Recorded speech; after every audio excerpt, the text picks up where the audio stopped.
Šobrīd Igaunijā norisinās mācības Vigoros Varios 26. Tās ir lielākās NATO mācības mediķiem.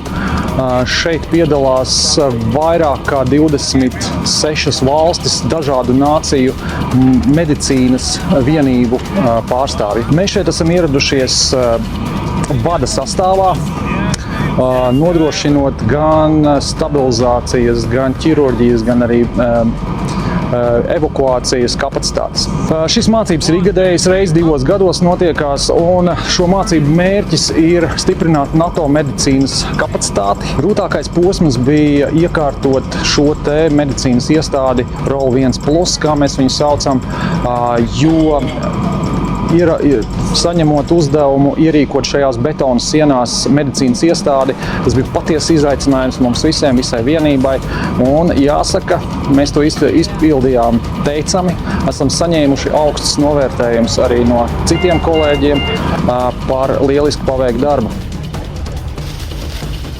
Ir ieguldīts milzīgs darbs, lai šis notiktu, un tas darbs nesākās kopš dienas, kad mēs atbraucām šeit uz mūsu izvietojumu un sākām iekārtot šīs telpas. Darbs, vairāku cilvēku darbs, lai mēs vispār šeit varētu atbraukt, ir sācies jau pietiekami sen. Gan ar plānošanu, gan ar saskaņošanu, gan ar iegādēm, gan jebko citu. Un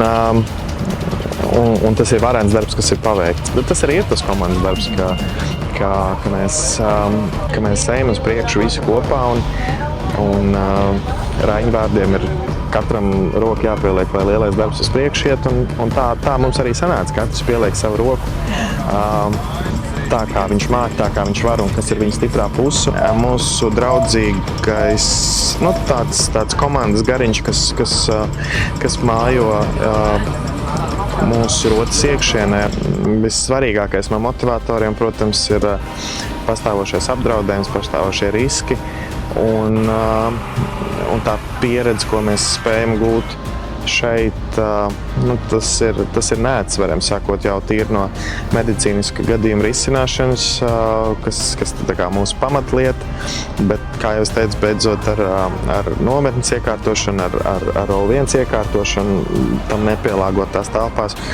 Un tā ir pieredze, kuru mēs krājam.